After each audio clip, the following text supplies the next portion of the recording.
aí.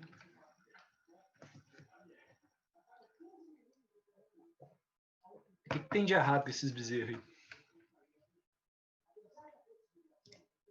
Primeiro tá mais fácil. Tá curvado. Não só, né? O que essa postura encurvada mostra, hein?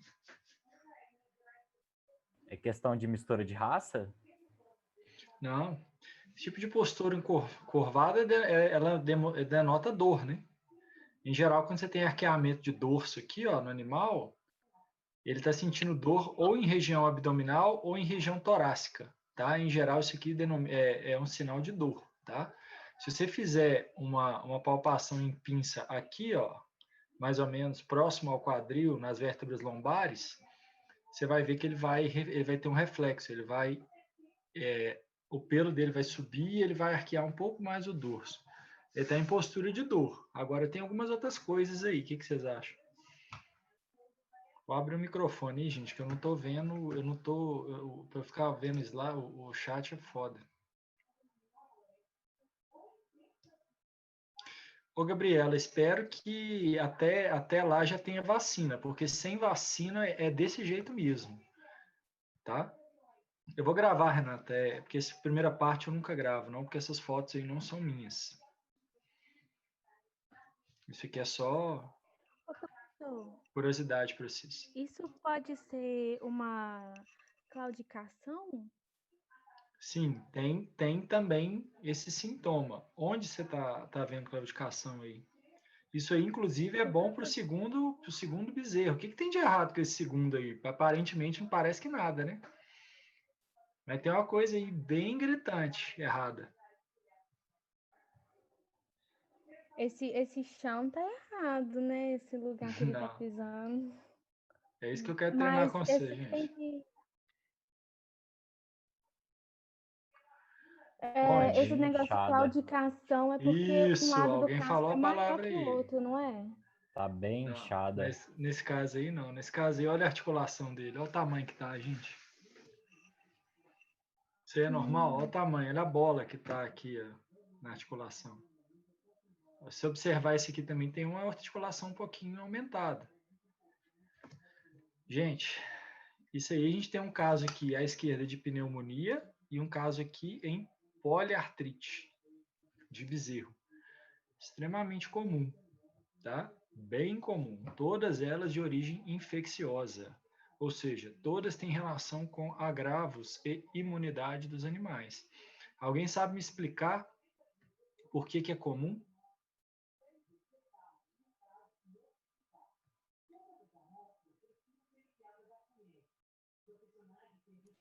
Tem a ver com a imunidade dos bezerros, que ainda está baixa? Exatamente. Primeira coisa que é extremamente importante é entender isso, gente. Tem uma adaptação anatômica, vocês lembram dessa adaptação lá que o Matheus falou para vocês, que manda todo o leite que o bezerro está mamando no início de vida direto do esôfago para o abomaso, que não passa pelo rumen? Vocês lembram do nome disso? Colostro? O colostro é a porção do leite. Como é que chama a adaptação anatômica? Goteira esofágica. Isso, goteira esofágica. Ela existe por um motivo, né, gente? O rumen é uma fonte fermentadora. Então, o bezerro mama o colostro. O colostro é uma porção do leite. O pessoal chama aí de porção mais grossa do leite, né? Porque tem um excesso de imunoglobulinas, que são basicamente proteínas de defesa que a mãe passa para o bezerro em início de vida. Se ela passasse imunoglobulina, que são proteínas, e elas caíssem no rumen, provavelmente a atividade bacteriana iria fermentar essas proteínas e a gente não ia ter aproveitamento efetivo delas. Tanto é que em fase de jovem, o bezerro ele tem uma distância grande ali entre os enterócitos, que são as células do intestino. Isso é justamente para facilitar a absorção dessas imunoglobulinas, tá? E o que isso tem a ver com o bezerro, né? Por que eu trouxe esse caso? Porque isso aí, ó, quem trabalha com fazenda já deve ter deparado com isso. Com certeza de 200% já deparou com isso. Coisa mais comum, tem 3 doenças muito comuns de bezerro, são as mais, que a gente chama, né, de complexo de tristeza parasitária, que é o animal que está realmente parasitado em fase jovem, tá? A pneumonia e a poliartrite. São extremamente comuns em bezerro.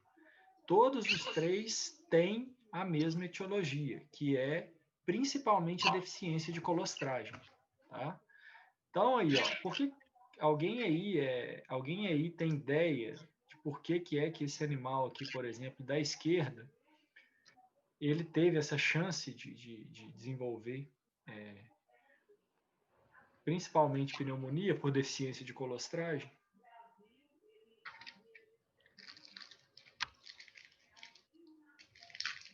Não. Isso. Gente, animal mestiço, né? Ou seja, provavelmente eles vão aproveitar ele. Ele não, né? Aproveitam a mãe dele na fazenda, né? A mãe dele é produtora de leite, né? Então eles não deixam o bezerro ficar mamando, já separa o bezerro jovem. Principalmente se for o bezerro macho, tá? Então, assim, normalmente a colostragem é muito mal feita. Em geral, a criação de bezerro dentro da bovinocultura, gente, é um ponto de, digamos aí, de ponto crítico, porque não é dada devida atenção ao bezerro e o bezerro normalmente ele fica um pouco negligenciado. Então, primeiro problema, deficiência de colostragem. Segundo problema, separa o bezerro da mãe muito novo. Terceiro problema, você coloca o bezerro na casinha e já tenta alimentar ele com ração e silagem desde novo. Então, a gente tem aí, ó, um problema grave, né, que é basicamente uma má formação dos sistemas de defesa dele devido à baixa colostragem. Ele ainda está numa fase em que esse animal ainda não é... Alguém está com o microfone aberto, gente? Faz favor de desligar aí. Ele ainda está numa fase em que o sistema imune dele não está completamente desenvolvido. Ele está começando a desenvolver. Então, ele depende muito das imunoglobulinas maternas para poder se defender dos desafios do ambiente. Principalmente se você considerar que a mãe estava, né, já previamente no ambiente em que ele está sendo inserido. Ou seja, ela teve contato com a maioria dos patógenos que, porventura, venham a tentar estabelecer infecção nesse bezerro. Então, ela tem imunoglobulina para todos e transfere isso para o bezerro no leite. Qual que é o problema? A colostragem de bezerro normalmente é muito mal feita, tá? O bezerro fica ali negligenciado, então ele já tem um sistema de defesa ainda não competente, então ele fica muito predisposto à infecção ambiental.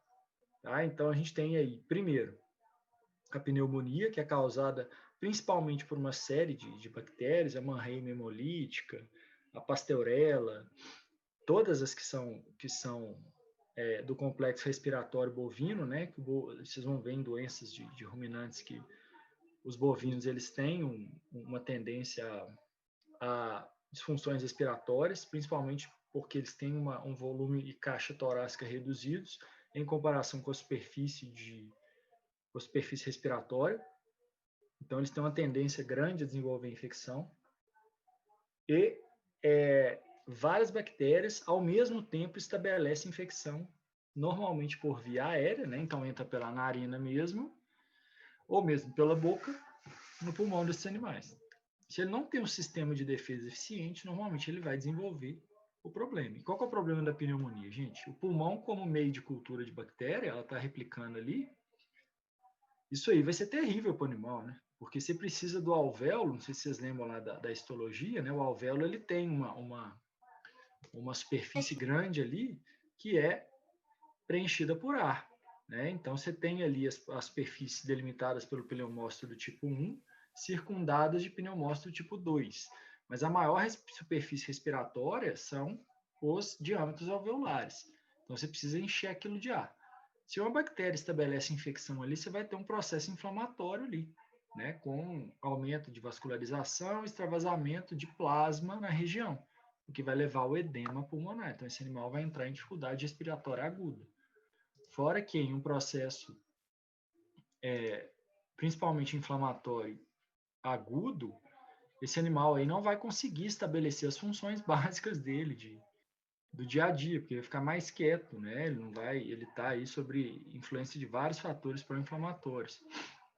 E está numa infecção muito aguda, então ele para de comer, ele para de se hidratar, não fica desidratado, não come, passa a usar a proteína muscular e a gordura muscular como fonte energética, você vê que ele emagrece muito, tá?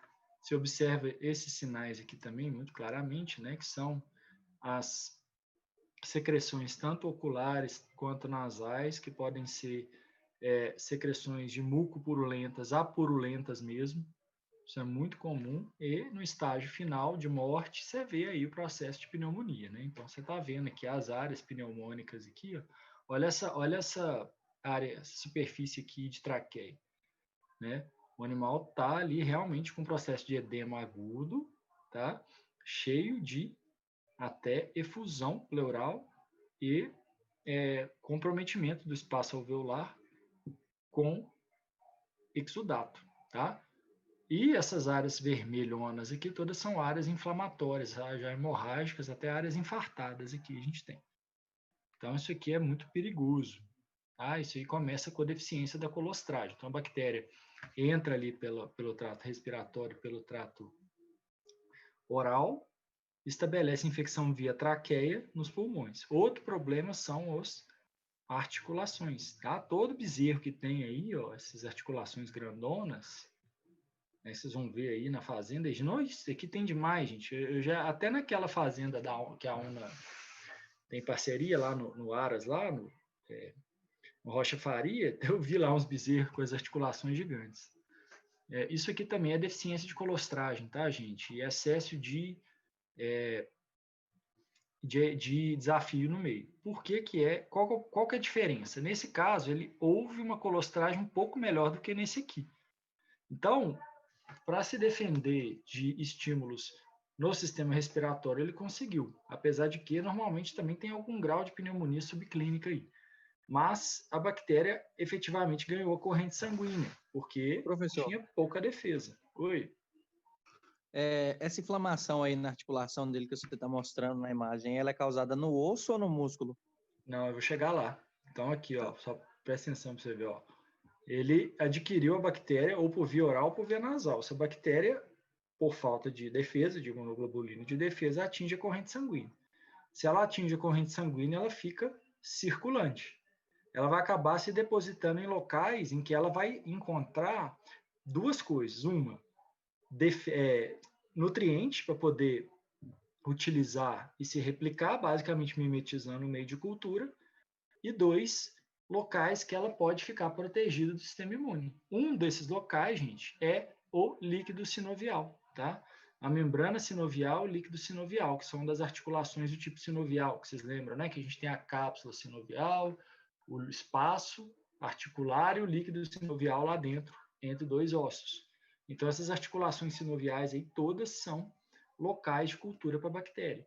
E não é só articulação sinovial no caso de infecções em bezerro, não, tá, gente? Brucelose e algumas outras doenças inflamatórias, até o garrotilho no equino, que é do Streptococcus equi, né, que é a linfadenite em equino, que atinge muitos linfonodos, elas também estabelecem infecção em articulações, tá, gente? A articulação sempre é um meio de cultura para bactéria.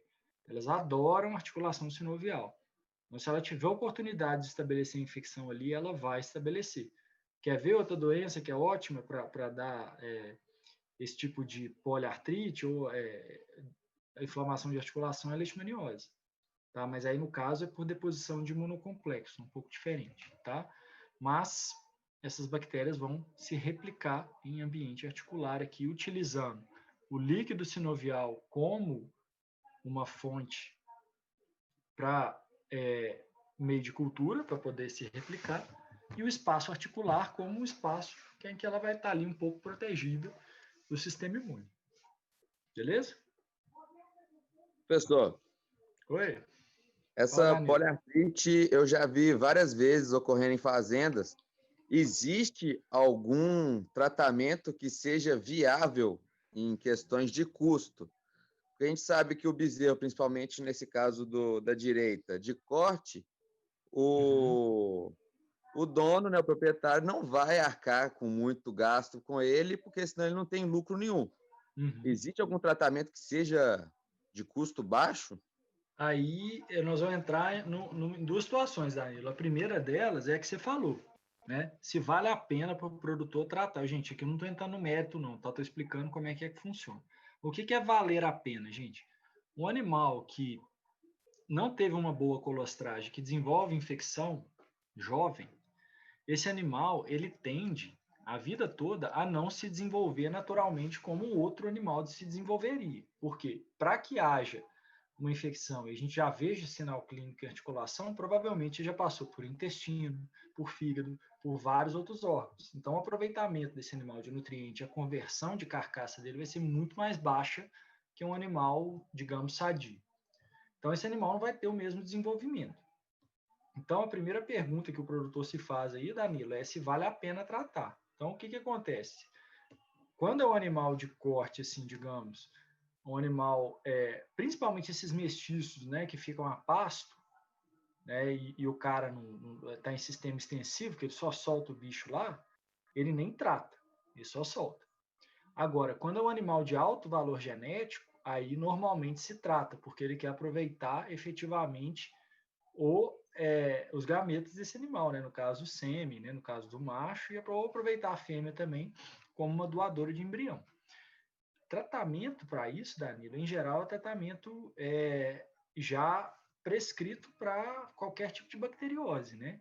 Que seria antibiótico terapia e anti-inflamatório em uma concentração um pouco mais alta para reduzir o grau inflamatório. Então, o que normalmente se faz? Você faz uma punção ali da articulação para poder retirar o líquido sinovial com o agente inflamatório e manda isso para a cultura.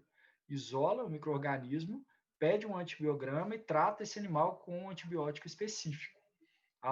Junto com isso, você vai usar um anti-inflamatório. Aí, dependendo do grau, você vai usar o anti-inflamatório mais específico. Nesses casos, já vi muita até injeção intraarticular mesmo de corticoide, tá?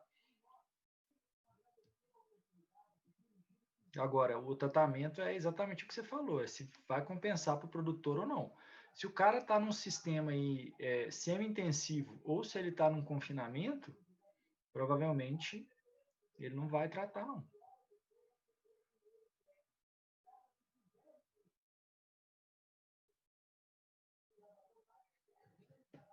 Nessa fase aí ele já foi desmamado, né? Então, assim, né, o problema é o seguinte, Asmin, aí a gente está falando de profilaxia e terapêutica, que são conceitos diferentes. A profilaxia é a prevenção, a terapêutica é o tratamento. Se usar a imunoglobulina como tratamento, já não é eficiente, né, para esse bezerro. Por quê? Porque o processo infeccioso já está instaurado. Agora, no caso de utilizar como uma prevenção para que ocorra esses processos, aí sim seria eficiente. Então, o que você deveria fazer? Não deveria ter, ou deveria ter feito uma melhor colostragem, ou não deveria ter desmamado o animal assim tão rápido. Tá? Mas aí vem uma questão aí do produtor.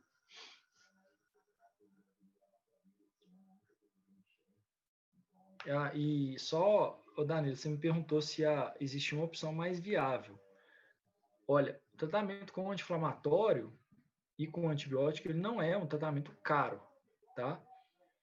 Mas também, devido à quantidade que você vai usar e os dias, também você tem que avaliar se vale a pena tratar ou não, né? No caso, na visão do produtor, na visão do veterinário, você sempre tem que tratar, né? Então, assim, em geral, o tratamento não é caro. O que é caro? Os procedimentos. Aí, realmente, para você tratar esse animal, fica complicado, se não for um animal de alto valor genético. O que eu vejo, professor, é que essa poliartrite ela acontece muito nessa época de seca. Muitas vezes não é nem pela desmama muito cedo ou ter tirado o bezerro da mãe disso, não. Acontece muitas vezes porque o trato do gado ele fica menor, o nutriente da mãe está baixo e o colostro vai fraco. Aí Exatamente. dá muito bezerro com isso. Você levantou um ponto importante aí, gente. A gente, assim, nunca é 100% só deficiência de colostragem. A gente tem questões ambientais e tem uma outra coisa também, Danilo, que é a questão da ventilação pulmonar e da ventilação em geral para o animal. Então, assim, essa época de seca realmente também é uma época comprometedora até para o sistema respiratório. Você vê aí, esses dias aí deve estar sofrendo, né? O animal sofre da mesma forma. Além disso, tem esse problema, né? Que é, gente, para quem ainda não está entendendo o que a gente está falando, na parte da tecnia de ruminantes vocês vão entender melhor, que é a divisão, digamos aí, entre duas épocas, seca e águas, né?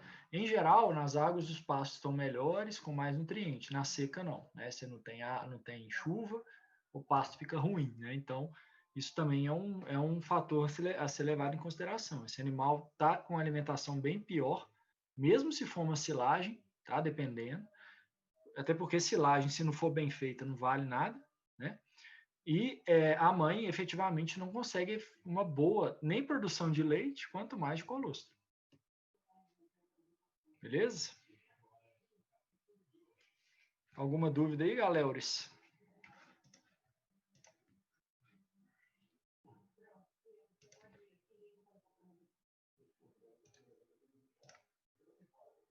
Alguma dúvida?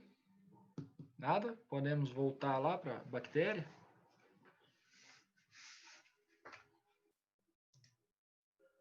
Bom, então, aula que vem eu vou tentar trazer um de equino, tá? Escolher uma mais legalzinha para trazer.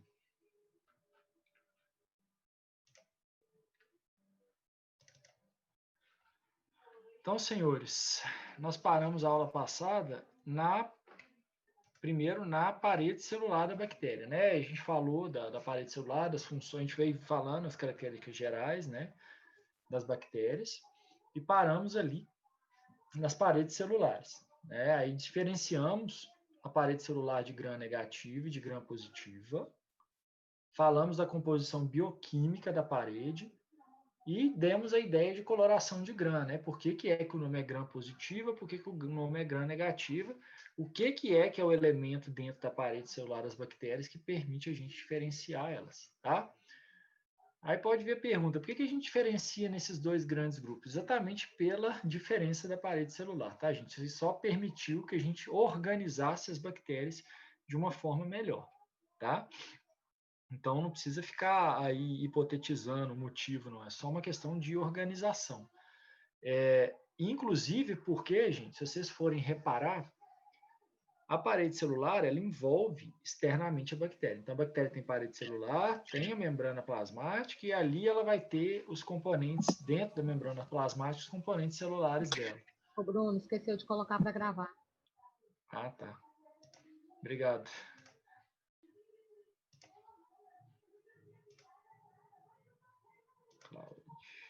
Ok. Peraí que tá aí. Agora acho que foi.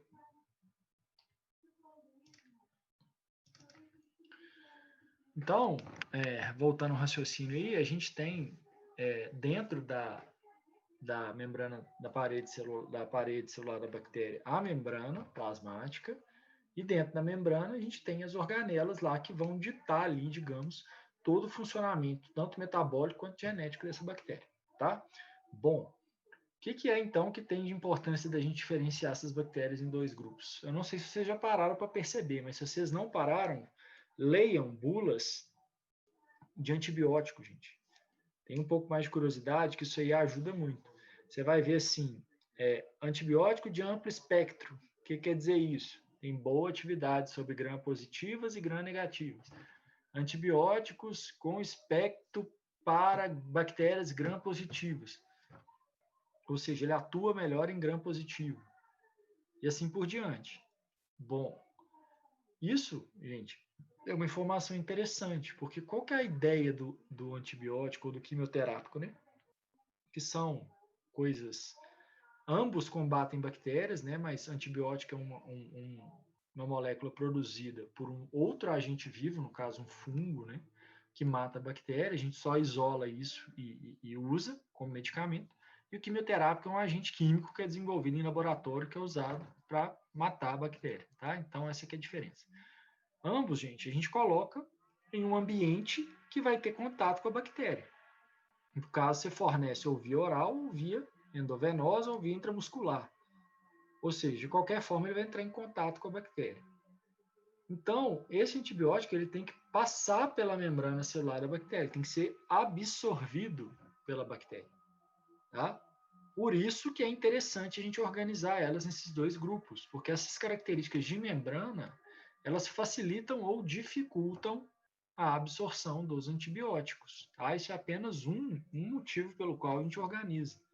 Outro motivo é porque o sistema imune ele discrimina essas duas classes, né, esses dois subgrupos de bactérias, com relação aos seus antígenos, para montar, né, uma resposta inata, para reconhecimento de resposta inata. Vocês lembram que eu falei naquela primeira aula de introdução lá sobre antígeno, né, principalmente sobre reconhecimento de padrão molecular. Então, a gente viu que o reconhecimento de gram-positivas é com base no peptídeo glicano e o de gram-negativas é com base no lipopolissacarídeo. Eu até mostrei isso na aula passada, né? Quem não lembra, tá aqui nessa slide, tá?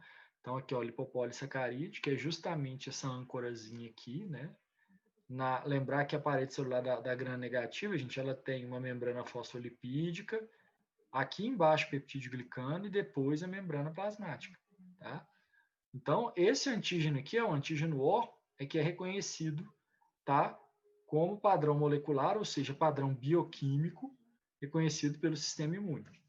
Tá? Então, isso também é um motivo extremamente importante que nos leva a dividir as bactérias em dois subgrupos. Beleza? Por isso que a gente tem que fazer isso. Dentro dos subgrupos, a gente estuda as classes, né? Então, a gente vai ter lá as diferentes classes de bactérias, tá? Bom, isso aí é assunto para mais para frente. Então, seguindo aí as organelas das bactérias, né? Então, a gente falou das bactérias, primeiro da cápsula, para as que possuem, depois falamos da parede celular, agora a gente tem que falar da membrana citoplasmática. Então, nós estamos indo de fora para dentro, tá? Depois nós vamos fazer um adendo para flagelo, fímbria, tá? Para poder explicar porque são estruturas ali mais especializadas, tá? Bom, a membrana plasmática, ou citoplasmática, ou membrana celular, tudo a mesma coisa, tá? Por isso que o nome está aí. Ela, gente, é idêntica, assim, o modelo é idêntico à membrana plasmática da célula animal. Então, ela se baseia em uma bicamada de fosfolipídios, tá, gente? Para quem não entende o que eu estou dizendo, fosfolipídio, então, vocês vão recorrer à bioquímica, né? É uma classe específica de lipídios, em que você vai ter lá duas moléculas de ácido graxo unidas a um glicerol mais um fosfato. Esse fosfato aí, gente, é que dá a característica da molécula de anfipatismo, ou seja, a molécula ela interage tanto com gordura ou com elementos apolares, quanto com elementos polares. Tá? Então, ela ali tem essa bicamada de fosfolipídio, sendo que as cabeças apolares dela estão nas extremidades interna e externa, tá? O que efetivamente isola o meio interno e o meio externo. E as perninhas ou as caudas, tá? Que são polares, elas vão estar ali juntas, né? Uma perninha virada para a outra, fazendo o meio ali da membrana plasmática. Bom, o que é que a gente tem que entender, gente? Quando eu falo de membrana plasmática, gente, o que eu quero que vocês lembrem, aí vocês vão anotar aí, eu vou até dar 30 segundos para vocês anotarem a palavra, porque eu sempre pergunto isso, tá? Qual que é a principal função da membrana plasmática, gente? Seletividade, isso é que é a função. Então anota aí, ó, seletividade. Tá? Até tá aí em negrito. Por que seletividade, gente? Vamos pensar um pouco. Não só para bactéria. Tudo que é bactéria, a gente está falando aqui para bactéria, a gente pode extrapolar para qualquer animal, até para o ser humano. Uma célula bacteriana ou uma célula, né, animal, do ser humano também, ela tem uma função. Né? Então, assim, ela... Seletividade. Então, ela tem uma função. Né? No caso diferentes funções, né? Então, vamos falar da bactéria efetivamente. A bactéria ela tem ali que utilizar os nutrientes para poder crescer, né, replicar e sobreviver no meio. Bom, para que as enzimas intracelulares dela funcionem, para que haja efetivamente a taxa metabólica, replicação, crescimento, etc., essa bactéria precisa ter uma condição dentro da célula ótima, né? Então, ela tem que ter ali uma regulação estrita de concentração de íons, então de íon cálcio, de fosfato, de potássio, de cloreto, de sódio, tá? E de outros nutrientes, que seja ótima para poder manter as atividades metabólicas dela em um nível adequado. Então, ela não pode deixar, por exemplo, entrar água demais, concentrar cálcio demais dentro da célula, que isso daí leva a graves defeitos celulares. Então, a membrana plasmática tem como característica e como função principal essa seletividade. Então, é isolar o meio externo do meio interno, evitar que haja a movimentação tanto de água quanto de íons de forma a prejudicar o funcionamento da célula. Isso funciona para o ser humano, para o animal e para a bactéria também. Então, seletividade. Então, o que acontece? Ela vai impedir que moléculas essenciais saiam, então ela vai manter a concentração, por exemplo, de cálcio e de magnésio, que são cofatores enzimáticos para a bactéria, de ferro também, dentro da célula, num nível ótimo, nem mais nem menos. A mesma coisa para a água, para gases que estão ali dissolvidos e etc. Tá? Então, a bactéria ela mantém essa concentração intracelular num nível ótimo devido à presença da membrana celular. Vocês lembram que a membrana celular, ou membrana plasmática, ela tem lá várias proteínas na membrana, né? Então, assim, o modelo mosaico fluido, ele é uma bicamada fosfolipídica que tem ali embebido várias proteínas transmembrana. O que quer dizer isso? Que atravessam a membrana. Essas proteínas é que deixam passar seletivamente determinados íons, tá? E água. Então, ela perde ou ganha água através dessas proteínas, ela usa os íons que ela precisa, né? Que ela retém do ambiente. A mesma coisa, os nutrientes que ela precisa. E também retira da célula através desses poros aí, ou desses canais que são proteínas, tá? Então, a membrana está ali para seletividade. O objetivo está aqui, ó, gente, equilíbrio intracelular. Por que precisa de equilíbrio? Porque para funcionar a célula tem que ter um pH ótimo, tem que ter uma quantidade ótima de água, uma concentração ótima de íons. Lembrar que dentro da bactéria a gente está rolando produção de energia, produção de ATP. E isso daí ocorre só em pH ótimo, em temperatura ótima, e em condições ambientais ótimas, tá? Então, ela precisa disso. Lembrem-se disso. Eu até coloquei na lista de exercício qual que é a principal função da membrana plasmática. Se fosse prova minha de fisiologia, eu ia colocar lá bonitinha a questão, perguntando isso. Bom, então, agora já dentro da célula, a gente tem ali o citoplasma ou o citosol, é a mesma coisa, tá? Citoplasma, gente, é basicamente a solução que tem dentro da célula. Então, nós estamos fazendo uma aula de citologia aqui quase, né? É um fluido aquoso, né? Ou seja, é a água, tá? Que está onde está embebido tudo quanto é tipo de íon, de nutriente e do que a bactéria tem ali de aparato genético, que é o material genético dela, efetivamente, né, o DNA, né, os ribossomos que ela usa para a síntese proteica, as enzimas, que são extremamente importantes nas rotas metabólicas da bactéria, tá? E os nutrientes que ela vai precisar. Tá? Então, ela vai ter ali carboidrato, lipídio, proteína, aminoácido, tudo que ela precisa para poder fazer síntese proteica, para poder constituir novos elementos e produzir novas bactérias.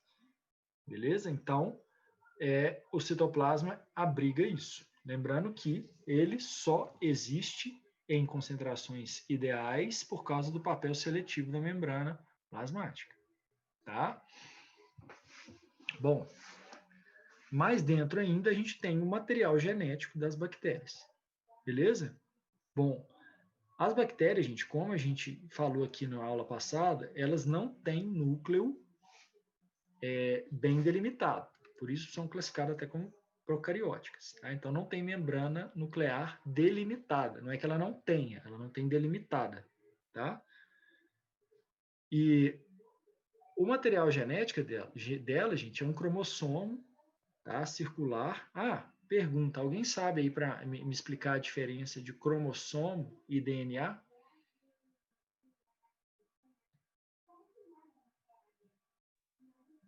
Já se O perguntaram? DNA é tipo um conjunto de cromossomos? Não.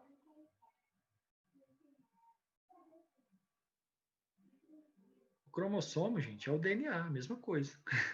Só que a diferença é que o cromossomo está altamente enovelado, espiralizado ao entorno de proteínas. Ele está condensado. Tá? Então, a gente vê o DNA na forma de cromossomo. Agora, quando ele é desenovelado e é esticado, a gente chama de DNA. A diferença é essa. Beleza? É a mesma coisa. Só que o cromossomo está num estágio em que a célula está em repouso. Ele está super enovelado ao entorno de proteínas. Nos animais, a gente chama essas proteínas de estonas. Tá? E ele fica ali. Não estou conseguindo ver o chat, galera. Estou até tentando aqui, mas não está dando. Pergunta no microfone, fazendo um favor. Então, a diferença é essa, tá? A mesma coisa que funciona para a bactéria. Então, ela tem ali, só que no nosso caso, o nosso DNA, né, é constituído lá em células diploides por 46 cromossomos espiralados. Se você desenovelar todo, você vai ter um material genético como um todo. Seu DNA é o conjunto de cromossomos, né, nesse caso. Se você somar todos eles, você vai ter seu material genético total. Agora, o DNA, efetivamente, é o próprio cromossomo, tá? Bom, no caso da bactéria, ela vai ter um só. Tá? Ele fica compactado ali e, normalmente, fixado na membrana plasmática. Então, você vê que ele é meio que fixado no cantinho da membrana. Tá? Quando a bactéria vai fazer síntese proteica ou vai fazer duplicação, vai se reproduzir, né? Aí ele desenovela e fica pronto ali para ser duplicado. Mesma coisa acontece com os animais, beleza? A gente tem aí esse DNA dela como DNA genômico. A gente chama isso de DNA genômico, tá, gente? Ou seja, que contém os genes efetivos que vão codificar ali, quando expressos, as proteínas e os componentes que vão originar outras bactérias. Agora, a bactéria também tem e isso aqui é extremamente essencial, isso aqui é pergunta de prova também, tá? Um DNA extragenômico, o que é isso? Um DNA que não pertence ao genoma, ele está fora, que a gente chama de plasmídio. Plasmídio é um DNA circular. Tá? Atualmente, né, descobriu-se que ele é um DNA próprio para conferir resistência, principalmente a antibióticos e outros fatores ambientais. Como assim? Ele é um DNA circular que contém ali sequências que vão codificar proteínas relacionadas à resistência. Então, por exemplo, um dos mecanismos mais conhecidos de resistência de bactéria são as proteínas de transporte. Então, você pega a bactéria, joga ali, por exemplo, clorexidine na bactéria, né? Ela no ambiente que tem clorexidine. Esse clorexidine, que é um antisséptico, ele vai adentrar para dentro da célula da bactéria e vai detonar ela, né? O que essas proteínas de transporte que são expressas na membrana fazem? Elas basicamente retiram esse clorexidine de dentro da bactéria e jogam para fora. É como se fosse um barco afundando, você pega o balde e começa a jogar, tirar água. É mais ou menos isso. E essas proteínas de membrana, tem uma família delas, né, de proteínas de membrana aí que tem atividade de efluxo, tanto para antisséptico quanto para antibiótico. Essa família de proteínas é codificada por esse plasmídio, que é um DNAzinho circular extragenômico. Além disso, também, por exemplo, um exemplo mais claro para vocês aí, é justamente o plasmídio que codifica as beta-lactamases, que são enzimas que vão acelerar o processo de hidrólise do anel beta-lactâmico das penicilinas. Tá? Então, são enzimas ali que são produzidas pela bactéria que vão estar envolvidas nas reações químicas de destruição da penicilina, que é um antibiótico. Tá? Só também como curiosidade para vocês, já viram a amoxicilina com clavulanato? Alguém aí já ouviu falar disso? Já tomei várias vezes. O clavulanato, gente, ele é um inibidor de beta-lactamase, tá? Então, se associa a amoxicilina com ele, porque o clavulanato vai detonar a beta-lactamase, vai acelerar a degradação dela, impedindo com que ele degrade o antibiótico, tá? Então, é por isso que você usa a amoxicilina com clavulanato, que a amoxicilina é um antibiótico da classe das penicilinas, de beta-lactâmicos, tá? Outra coisa aí interessante é que, atualmente, a maioria das infecções, elas só são sensíveis à amoxicilina com clavulanato. Por quê? Porque foi usada a amoxicilina indiscriminadamente. A maioria das bactérias hoje são produtoras de beta-lactamase, tá? Foram selecionadas aquelas e hoje em dia a maioria delas são. Então, olha aí o perigo, né? É o que eu falo, agora trazendo para a realidade clínica, né, do veterinário que adora prescrever antibiótico para qualquer coisa, para qualquer situação. Saibam que não só os animais vocês não estarão prejudicando, mas também os seres humanos. E saibam que a taxa de mutação das bactérias é zilhões de vezes mais rápida e aparecem muitas outras bactérias mutadas em relação à produção de novas moléculas de antibióticos. Para vocês terem ideia, a gente tem aí 1 ou 2 candidatos só a novos antibióticos, enquanto bactérias já tiverem 20 anos para poder realizar mutações. Beleza? Então, racionalidade para usar antibiótico. Não é para ficar usando cefalexina e infecção de pele o tempo todo. Tem que saber a hora de usar. Então, gente, Ô, Bruno, você repete, Oi. por favor, o que você tinha falado do plasmídio, que ele codifica as proteínas dos antibióticos e Isso, expulsa da célula? Não, na verdade, ele é um DNA extragenômico, né, gente? Como qualquer DNA, quando ele é lido, quando ele é transcrito, né, por uma DNA polimerase, ele vai gerar um RNA mensageiro, esse RNA mensageiro vai ser traduzido em uma proteína. Esse plasmídio, ele é um DNA extragenômico, ou seja, faz parte do genoma da bactéria, mas ele está fora aqui do genoma principal, tá? Muito relacionado à codificação de proteínas que vão conferir resistência a antibióticos, tá? Então, ele é um DNA extragenômico relacionado à codificação de proteínas que vão conferir resistência a antibiótico, que vão produzir proteínas que vão auxiliar nos mecanismos de resistência.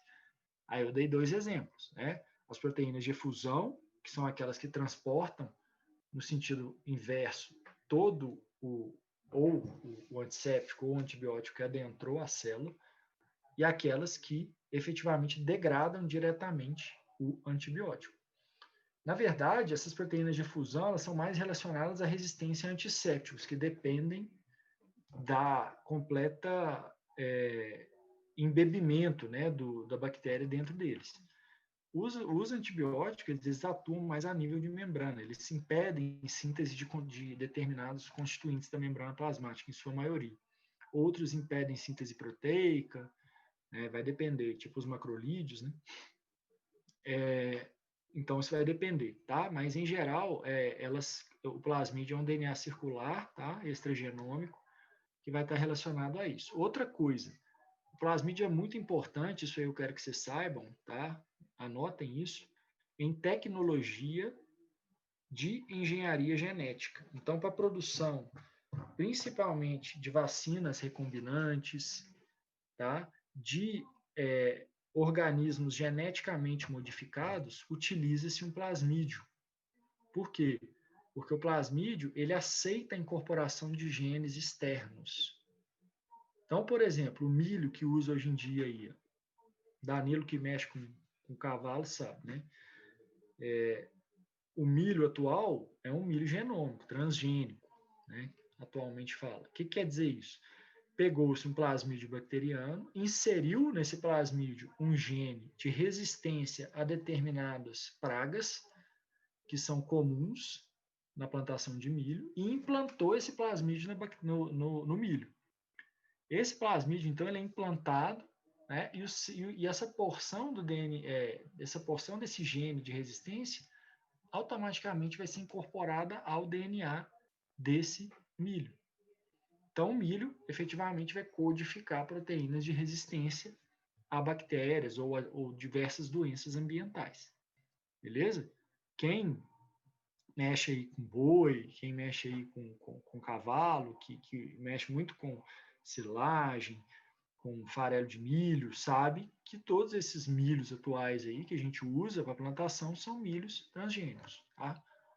E a gente tem que quebrar um pouco esse preconceito, tá, gente, com o que é transgênico. Tá? Que muitas vezes é bom, é claro que a gente tem que fazer um balanço aí, mas muitas coisas são boas, tá? Inclusive, a tecnologia de vacina recombinante, ela é utilizada, ela é realizada com plasmídio. Então, você produz um antígeno para aquele micro-organismo que você quer produzir a vacina através desse plasmídio bacteriano. Então, eu quero que vocês gravem isso, tá, gente? Plasmídio bacteriano, importantíssimo em engenharia genética. Tem essa pergunta na listinha. E provavelmente não, 1000% de certeza que vai ter na prova. Bom, como eu disse para você, gente, ó, aí isso aqui é uma revisão de citologia praticamente, tá? Mas no contexto bacteriano. A bactéria tem o material genético, esse material genético dela é transcrito e traduzido, tá, em uma proteína. Então, ele é transcrito através da polimerase, criando um RNA mensageiro, que vai ser lido em um ribossomo. Tá? Então, os ribossomos, eles estão muito associados à produção de proteínas. Que proteínas, Bruno? Proteínas próprias para a produção de novas bactérias. Lembrar que elas estão dentro de uma célula, então elas estão usando os nutrientes do hospedeiro para poder realizar suas atividades metabólicas, sendo uma delas a produção de novos constituintes para novas bactérias, tá? Para reprodução. Então, a gente vai ter os processos de tradução, que vão levar à formação de proteínas específicas para a bactéria, tanto de resistência quanto próprias, e síntese proteica para ela poder utilizar efetivamente as proteínas no próprio metabolismo, tá? Então, ao contrário da célula animal, eles não ficam ali retidos no retículo endoplasmático rugoso. Eles estão livres no citoplasma. Por isso que o citoplasma aqui, ó, é todo cheio de bolinha, que a gente tem ribossomo para todo que é lado. O que isso indica para a gente? Que a bactéria tem alta síntese proteica, faz síntese proteica o tempo todo. Os flagelos, galera. Flagelo, o nome mesmo já é quase que autoexplicativo. É uma estrutura de locomoção, tá? Então, a bactéria usa o flagelo para locomoção. Que, na opinião de vocês, gente, qual porção do corpo do animal que vai ser interessante que a bactéria tenha flagelo? Pensem e me deem a resposta. Uma bactéria, vamos supor, vou melhorar a pergunta. Eu tenho um conjunto de bactérias aí e essas bactérias eu quero que elas infectem um animal. Eu tenho bactéria flagelada no meu coquetel de bactéria. Qual porção do animal, ou seja, qual sistema vocês acham que essas bactérias vão se dar melhor?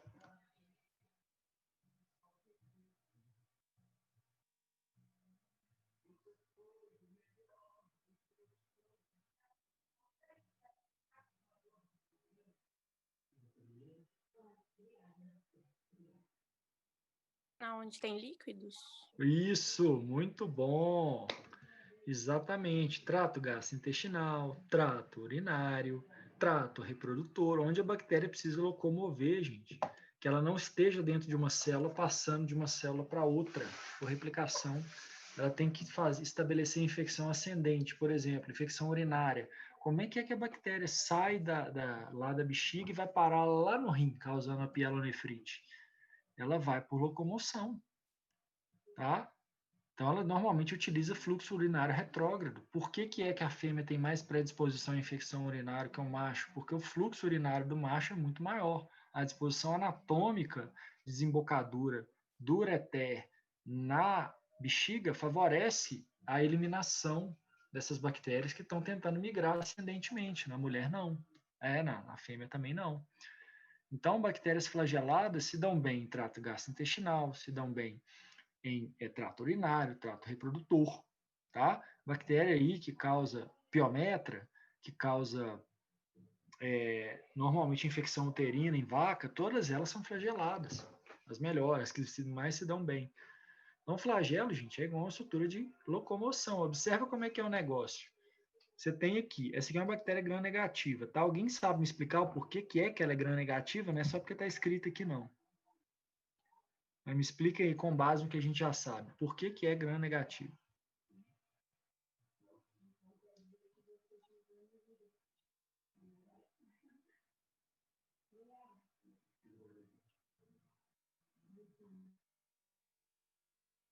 Cri, cri, cri?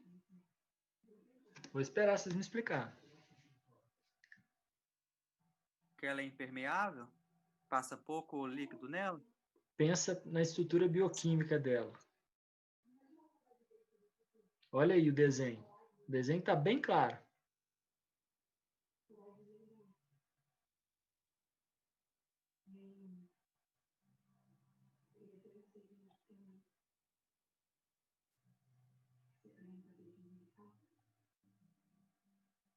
Nada?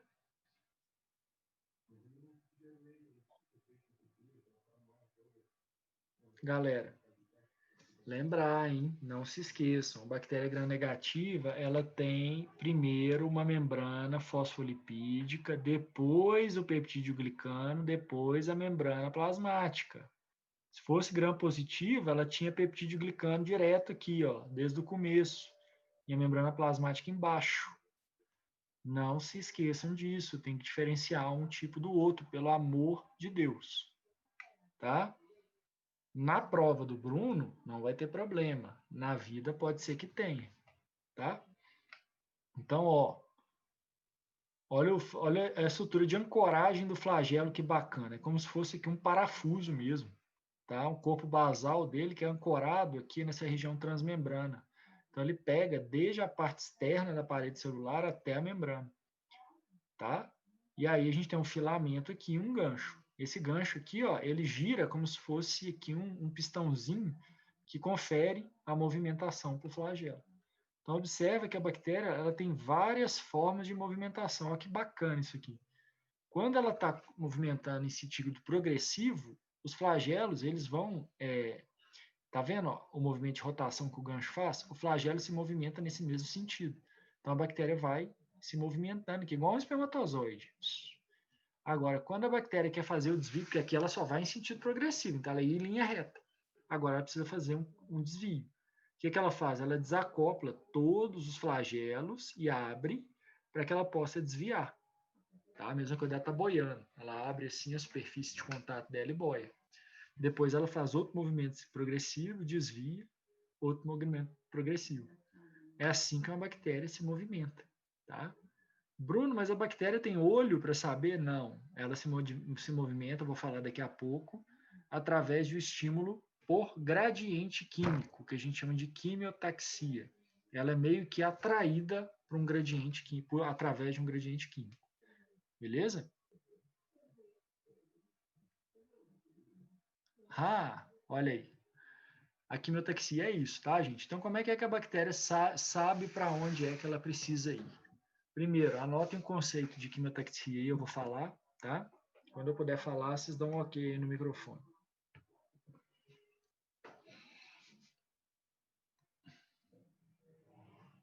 Pode falar. Pode? Quimiotaxia, então. Alguém anota aí no chat, tá, gente? Para o pessoal não ficar pedindo para repetir toda hora. É o direcionamento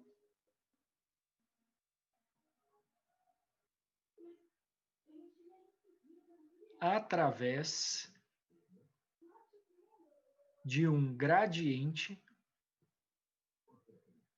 químico.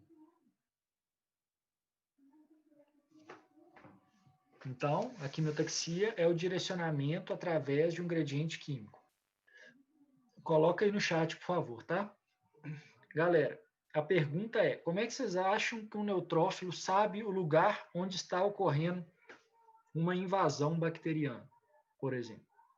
Ele é direcionado para aquele lugar por elementos químicos que, em alta concentração naquele local, formam um gradiente de concentração, trazendo quimicamente o neutrófilo para a região.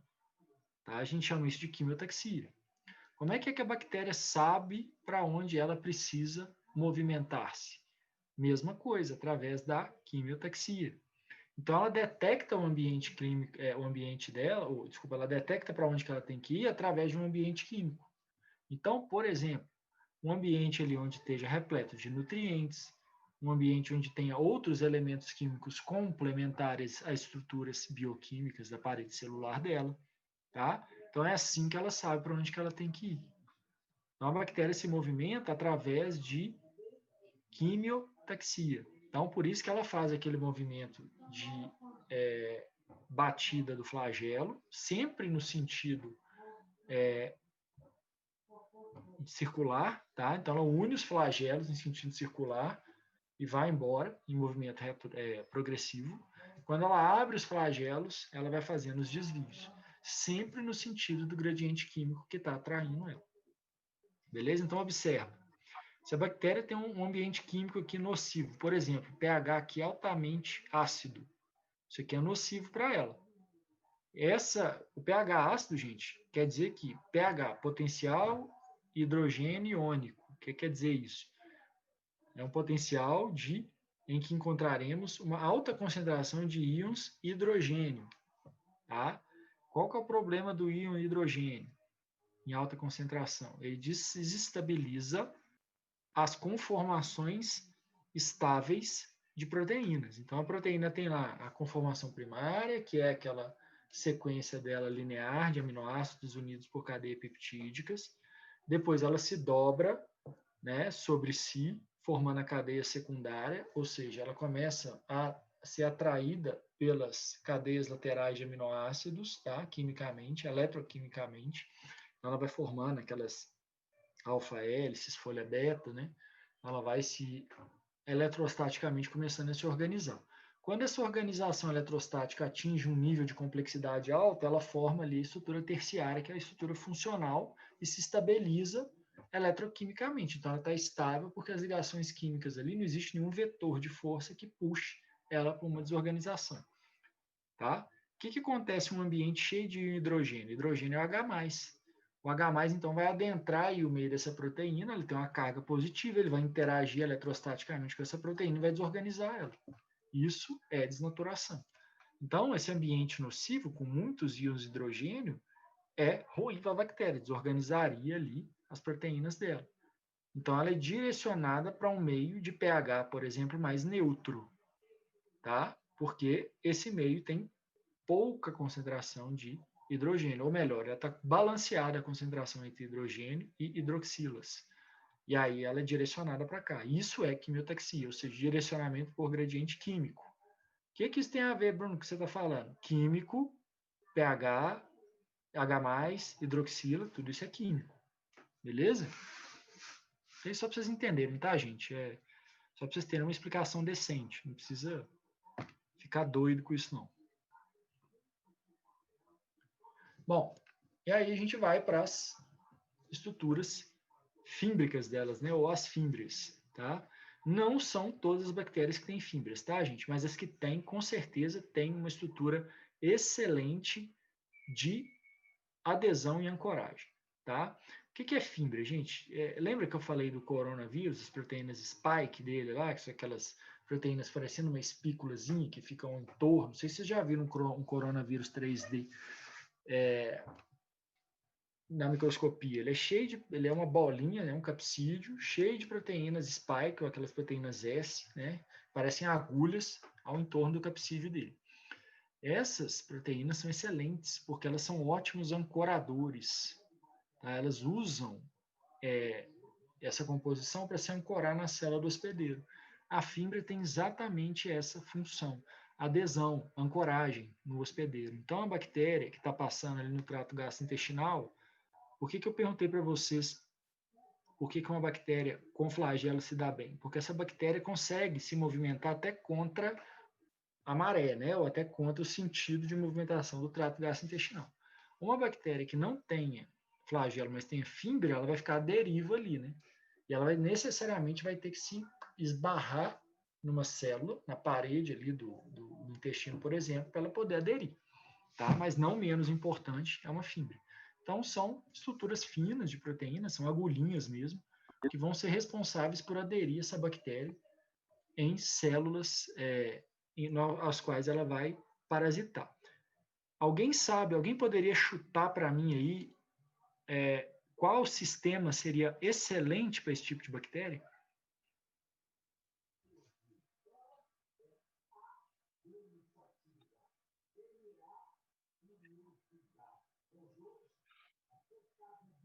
Algum chute? Respiratório? Isso, muito bom. Quem falou? Eu, Gabriel. Parabéns, Gabriel. Excelente, excelente. Respiratório. Por quê, gente? O sistema respiratório basicamente é um fluxo de ar que você fica chocando contra as estruturas respiratórias, desculpa, contra as estruturas histológicas. Então, contra as células, primeiro ali nas conchas e depois ali propriamente em todo o trato respiratório, na porção condutora e na porção respiratória propriamente dita. Então, o ar vai se chocando contra essas estruturas. Bactérias que ficam à deriva, tipo essas aqui, que são direcionadas no fluxo de ar e tem fímbrias, elas vão se agarrar. É igual aquela geleinha que você taca na parede e fica presa lá, entendeu? É exatamente igual. A mesma coisa. Então, bactéria com fímbria é excelente para estabelecer infecção em trato respiratório. Ô, Bruno, o Matheus perguntou no chat como que fica a movimentação das bactérias que não têm flagelo. Ô, Aí Matheus, quem não tem flagelo tem fímbrias? Assim, na verdade tem gente que não tem nada, tem gente que tem tudo, né? É a mesma coisa do cara lá que é bonito, que é rico, que é tudo, assim. Aí você fala assim, pô, esse cara tem tudo. É a mesma coisa a bactéria, né? Agora, cada um tem suas armas, né? A mesma coisa a bactéria. Assim, as analogias são bem parecidas com o que acontece no mundo, né? A bactéria que não tem flagelo, ela vai depender de outras estruturas para poder estabelecer a infecção. Então, por exemplo, a fímbria ajuda muito. Agora, a cápsula também ajuda muito. Então, a bactéria pode ter uma cápsula, mas não tem um flagelo. Então, ela fica ali, ela fica à deriva, digamos, ali no trato gastrointestinal, e aí vai estabelecer a infecção caso ela se choque contra a parede ali do trato gastrointestinal. Então, nesse ambiente, ela é menos favorecida. Agora, num trato respiratório, ela é muito mais. Uma bactéria com flagelo, ela vai nadar onde no trato gastrointestinal, no trato respiratório, né? Ela não vai sair ali batendo flagelo ali no ar, né? Obviamente.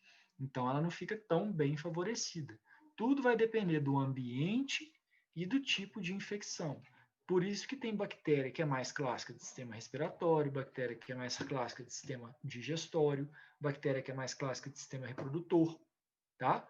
É justamente isso aí que a gente chama de evolução, gente. A bactéria tem uma característica evolutiva que possibilita a ela permanecer viável, tá? Por isso que ela permanece no ambiente. Se você tivesse só infecção respiratória com bactéria de flagelo, provavelmente a gente não ia ter problema com bactéria de flagelo. Agora, todas as que têm fímbrias foram selecionadas, são as principais bactérias de complexo respiratório. Agora, as de TGI e as de trato urinário são as que têm flagelo, e assim por diante. Então, a movimentação, sendo mais direto, ela vai depender não só do flagelo, que é uma movimentação ativa, como de uma movimentação própria causada por ambiente, né? Então, por exemplo, no TGI, você tem a movimentação ali do quimo, a bactéria vai junto. Agora, se ela estabelece infecção na célula, se movimenta através das células por replicação, tá? E assim por diante.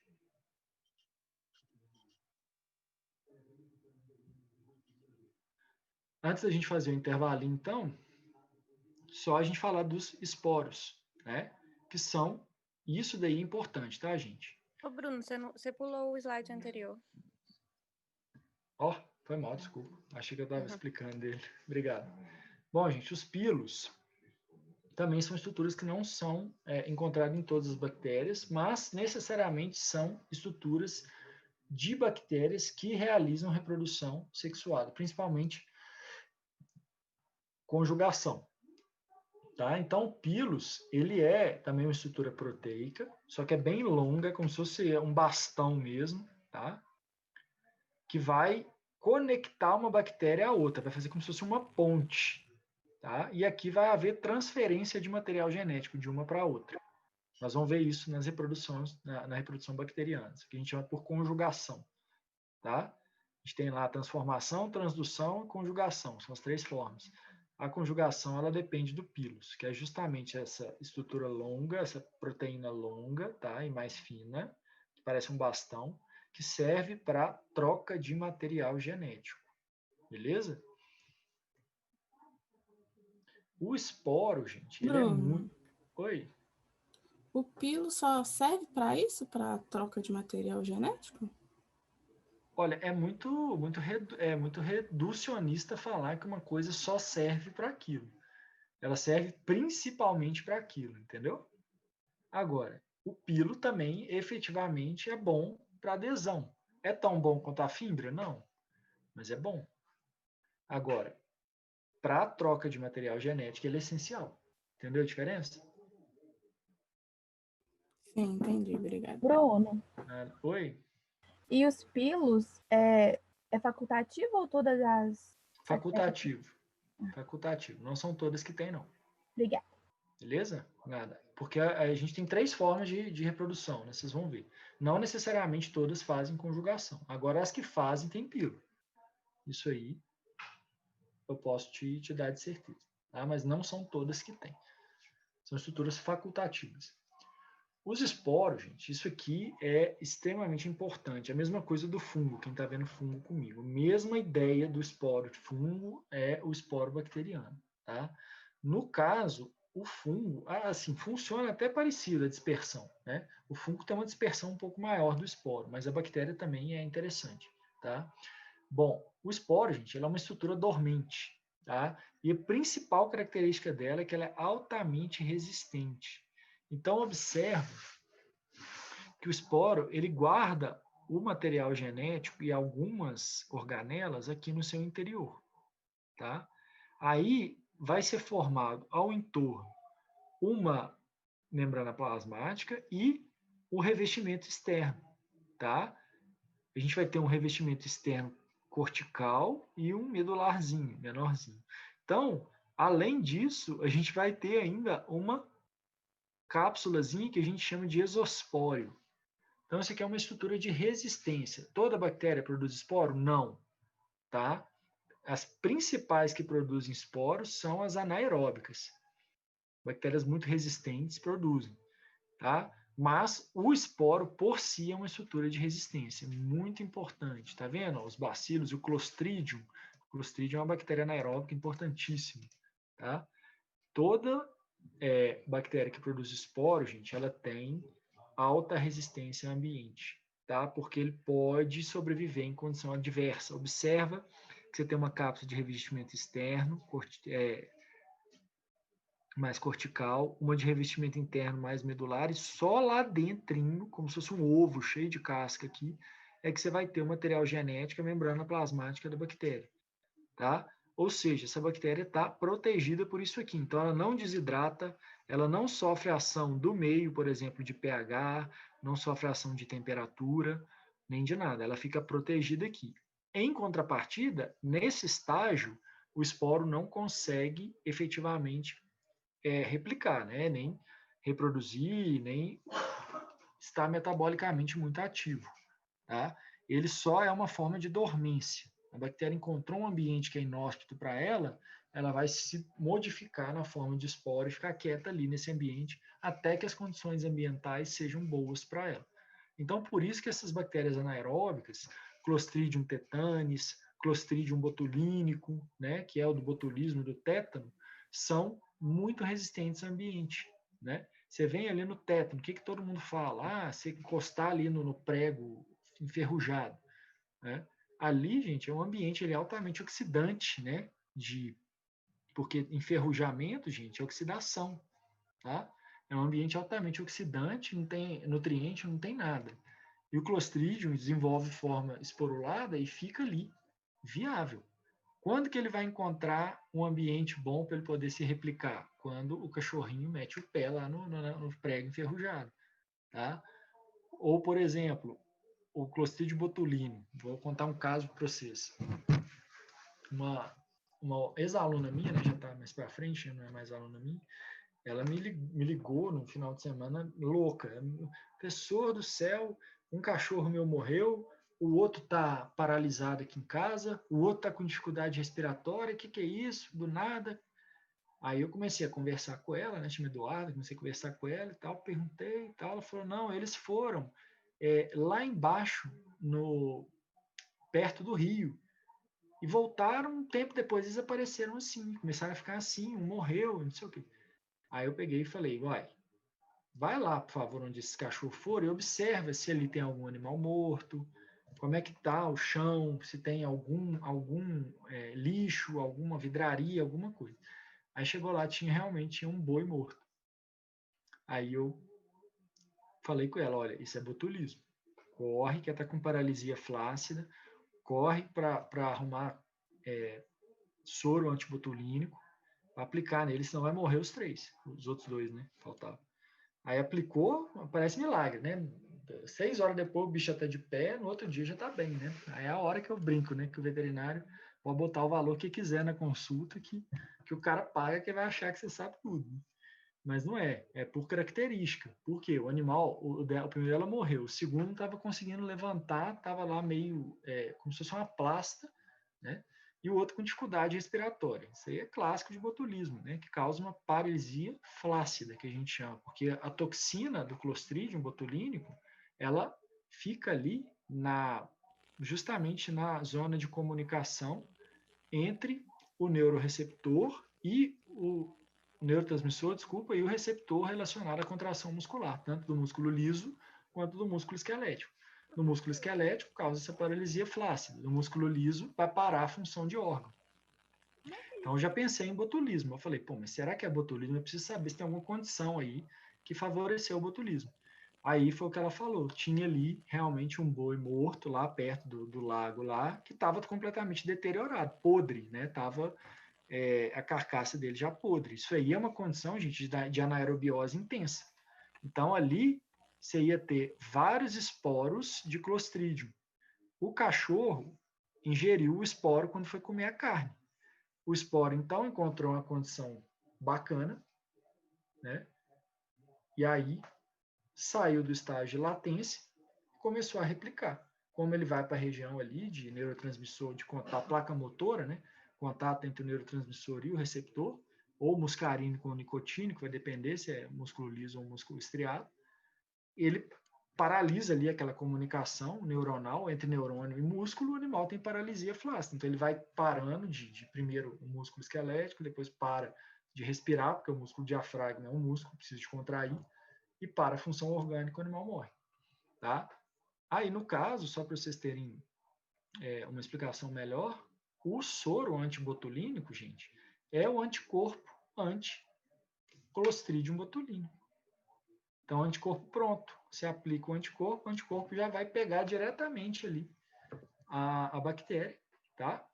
E vai neutralizar ela. Então, vai tirar ela ali da zona de contato, da junção neuromuscular, né? Da zona de contato ali entre o neurônio, né? Com o neurotransmissor e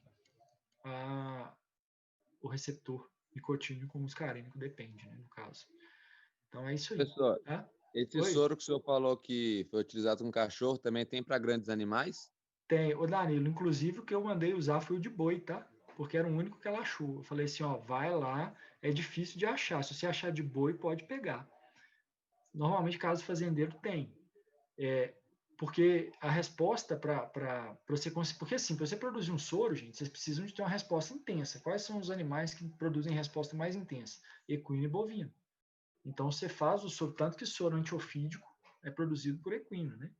Então, você realiza, você pega o soro antibotulínico desses grandes animais, claro que tem de cão, tem, só que a concentração é menor, e a quantidade também, vai ficar muito caro, né? Então, você pede para comprar o soro bovino mesmo. Outra coisa aí, eu não sei se alguém cria galinha aqui. Se alguém cria galinha, já viu o galo, uma galinha, com a cabeça para baixo, assim, ó, ele está em pé e a cabeça dele caída, e ele não consegue firmar a cabeça, isso também é um sinal clássico de botulismo, tá? Pode aplicar 1 ml de soro antibotulínico, você vai ver o milagre, você vai ver o bicho voltar a cantar, voltar a andar, correr, etc. Mas é soro Bruno, soro antibotulínico bovino, Dani. Oi? Diga. Essa bactéria que você mencionou, ela vai ter em qualquer cadáver, em geral? Em ambiente de anaerobiose, né? O cadáver é um bom ambiente, né? Principalmente esses que estão expostos aí, né? Que, olha só, você tem você tem uma carcaça de um boi ali, já foi urubu, já foi não sei o que lá, o trem foi apodrecendo, né? Está em contato com oxigênio, né? Tem ali um monte daqueles ectoparasitas, Dermatobia hominis, né? Berne e tal. Isso tudo virou um ambiente de anaerobiose, é como se estivesse comendo carne podre, entendeu? E por que pro urubu, por exemplo, não tem efeito?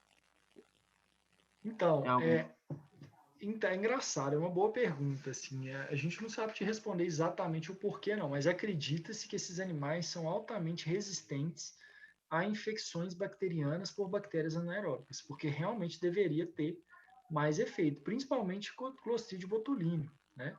Agora não tem efeito nenhum, cara, nada. Acredita-se que eles sejam mais resistentes, ou que eles têm alguma característica tanto de resistência a nível de junção neuromuscular, ou mesmo a nível gastrointestinal, que eles conseguem destruir o Clostridium. Né?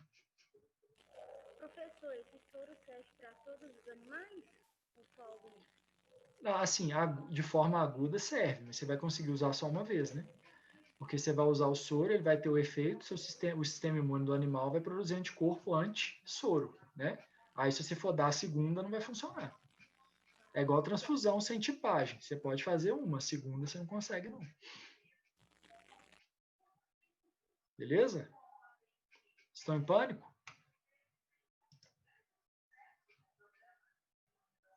Estão em pânico? Total. Demais.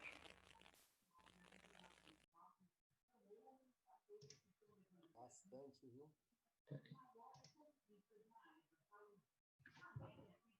Eu acho que eu fiz uma cagada.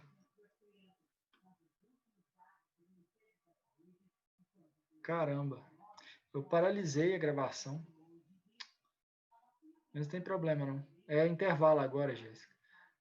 Eu acho que ela vai ficar as duas lá, tá, gente? Eu devia ter pausado, eu paralisei. Cacete. Desculpa aí, viu? Acho que vai ficar 2 links lá, tá, gente? Vocês me perdoem.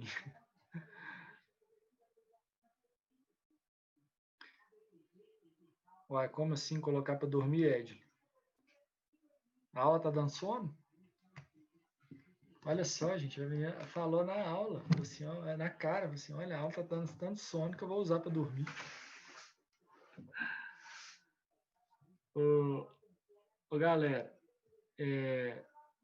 vamos fazer aí um intervalo, porque a Ed está querendo dormir com a aula já, tá? Diz ela que a aula é um bom sonífero e que ela vai usar, vai colocar de noite para ninar o neném, tá? Vamos fazer um intervalinho aí, até as 5 para as 9, tá? Aí a gente volta. Alguma questão? Quem tiver alguma dúvida pode perguntar. Oi? Oi, Ed. É só para decorar bem, professor. Não, eu vou me lembrar disso. Vou me lembrar disso. Quando no final de semestre eu falo assim, aí, Ed, você dormiu bem com as minhas aulas? Foi bom? Professor, sobre essa bactéria que você falou, o animal comeu essa carne para essa bactéria? No caso, foi. Mas, por exemplo, galo e galinha normalmente adquire do chão. É porque eu tive que... É porque assim, que acontece? No caso, assim, eu vou te falar a verdade. O diagnóstico que eu dei não foi pelo boi lá. O boi só confirmou. A apresentação, para mim, estava clássica de botulismo. Mas eu tinha que confirmar que era botulismo, assim, de qualquer forma, entendeu? Então, eu pedi para ela ir lá dar uma olhada. Na hora que ela me falou que tinha uma carcaça de boi lá, eu falei, aí eu supus, né? Comeu a carne. Devia estar no ambiente anaeróbico lá, podre, e adquiriu o Clostridium botulino. Ok? Será que conseguiu salvar o cachorrinho lá? Oi?